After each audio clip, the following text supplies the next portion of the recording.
வணக்கம். மற்றொரு பதிவில் இணைந்திருக்கின்றோம். தமிழக வரலாற்றில் இப்படி ஒரு சாதனை நிகழ்த்தும் என்று யாருமே எதிர்பார்த்திருக்க மாட்டார்கள். தமிழக வெற்றி கழகம் குறிப்பாக 100க்கும் மேற்பட்ட தொகுதிகளில் தனிப்பெரும் கட்சியாக வெற்றி பெற்றிருக்கிறது. மீண்டும் ஒரு நடிகர் முதலமைச்சர் பதவிக்கு வர இருக்கின்றார். அந்த வகையில் முதன்முறையாக எம்ஜிஆர் தான் முதலமைச்சர் பதவிக்கு வந்திருக்கின்றார். ஒரு நடிகனாக இருந்து கொண்டு அரசியலுக்கு வந்தவராக இருக்கின்றார். அதனை போன்று அந்த வரிசையில் ஜெயலலிதா அவர்கள் இருந்திருக்கின்றார்கள். அதற்கு பிறகு பார்க்கிற போது நடிகர் விஜய் அவர்கள் வந்திருப்பது தான் ஆச்சரியப்படுத்தும் விதமாக அமைய பெற்றிருக்கிறது. தரவுகளின் அடிப்படையில் சொல்ல போனால் எம்ஜிஆருக்கு ஒரு படி மேலாக கூட அவருடைய இந்த வெற்றி என்பது பார்க்கக்கூடியதாக இருக்கிறது. என்னென்னு சொல்லி சொன்னால், எம்ஜிஆர் அவர்கள் அரசியலில் இருந்து முதலமைச்சர் பதவிக்கு வருகிற போது அவருக்கு நீண்ட காலம் எடுத்தது அந்த பதவிக்கு அவர் முதலமைச்சராக வருவதற்கு.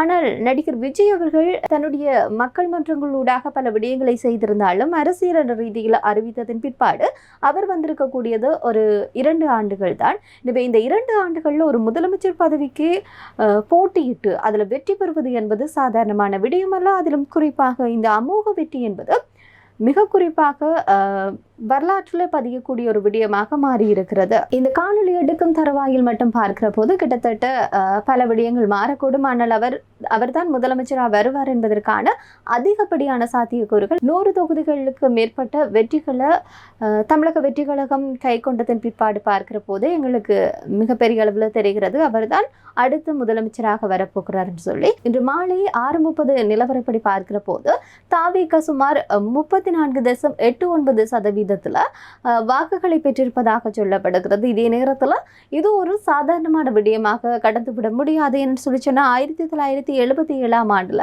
முதன்முறையாக தேர்தலில் களம் கண்ட எம்ஜிஆர் அவர்கள் அந்த காலத்தில் அதிமுக அவர்களுடைய கட்சி அதிமுக பெற்றிருக்கக்கூடிய வாக்குகளுடைய அடிப்படையில் வீதத்தை பார்க்கிற போது 33.52 ஒரு புதிய கட்சி பெற்றிருக்கக்கூடிய வாக்குகளாக அமைய பெற்றிருந்தது.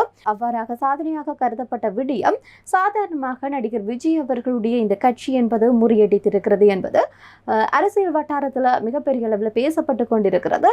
மொத்தமாக 234 தொகுதிகள் இருக்கு. இந்த 234 தொகுதிகளில் தமிழ்நாட்டு சட்டசபை பேரவையில் பெரும்பான்மை பெறுவதற்கு 118 ஆசனங்கள் இடங்களே போதுமானதாக இருக்கிறது. இந்த நிலையில் தாவேக பெற்றிருக்கக்கூடிய விடயங்கள் 100 தொகுதிகளை தாண்டி வெற்றி பெற்றிருக்கிறார்கள். எனவே அடுத்த முதலமைச்சராக நடிகர் விஜய் அவர்கள் வருவதற்கான வாய்ப்புகள் அதிகமாக இருக்கிறது. அந்த வகையில் பல்வேறுபட்ட தரப்பினரும் அவருக்கான வாழ்த்துக்களையும் தெரிவித்துக் கொண்டிருக்கிறார்கள். மேலும் அவர் பெற்றிருக்கக்கூடிய வாக்குகள் என்பது 1,62,00,000 மேற்பட்ட வாக்குகள் இன்னும் அதிகரிக்கக்கூடும். இப்படியான வாக்குகளை பெறுவது என்பது அதுவும் கட்சி ஆரம்பித்து 2 ஆண்டுகளுக்குள்ளேயே ஒரு முதல் தேர்தலில் களம் காண்பவர் இப்படியான வாக்குகளை பெறுவது என்பது சாதாரணமான விடயமல்ல. இந்த நிலையில் ஆளும் கட்சியாக இருந்த திராவிட முன்னேற்ற கழகம் என்பது 2வது இடத்திற்கு தள்ளப்பட்டிருப்பது என்பது மிகப்பெரிய அளவில் பேசப்படுகிறது. அதிலும் முக்கியமாக 2 முறை தொடர்ந்து வெற்றி பெற்ற கொளத்தூர் தொகுதிகளில் கூட ஸ்டாலின் அவர்கள் படுதோல்வியை சந்தித்திருக்கின்றார். எனவே இது பெரிய அளவில் அதிர்ச்சியை ஏற்படுத்தி இருக்கிறது. முன்னே ஆட்சியை இல்லாது செய்ய வேண்டும் என்பதற்காக 2021ஆம் ஆண்டு திமுகவிற்கு மக்கள் அமோக வெற்றியை கொடுத்தார்களோ அதனை போன்று என்று தாவேகாவிற்கு தங்களுடைய ஆதரவை கொடுத்திருக்கின்றார்கள்.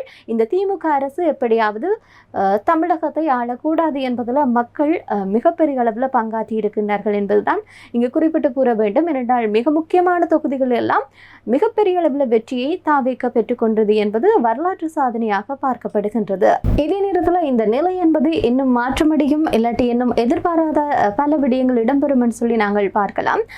அதே நேரத்தில் பார்க்கிற போது குறிப்பாக பல இடங்களில் பின்னடைவை சந்தித்திருந்தாலும் அதனுடைய பொதுச் செயலாளர் எடப்பாடி பழனிசாமியை பார்க்கிற போது அவர் தொகுதியில் மிகப்பெரிய அளவு வாக்கு வித்தியாசத்தில் வெற்றி பெற்றிருக்கின்றார். அதே வேளையில் விஜய் போட்டியிட்ட பெரம்பூர் மற்றும் திருச்சி கிழக்கு ஆகிய பகுதிகளில் வெற்றி பெற்று தன்னுடைய அரசியல் வருகையை உறுதிப்படுத்தி இருக்கின்றார். எனவே அவருடைய தனிப்பட்ட செல்வாக்கை நம்பிக்கையும் மக்கள் மத்தியில் உருவான எதிர்பார்ப்பையும் இதனை வெளிப்படுத்தி இருக்கிறது. அவருக்கு கொடுக்கப்பட்ட அந்த வாக்குகளுடைய அதிகரிப்பு மக்கள் தமிழக வெற்றி கழகத்தின் மீது வைத்திருக்கக்கூடிய நம்பிக்கையை எடுத்து காட்டுகிறது.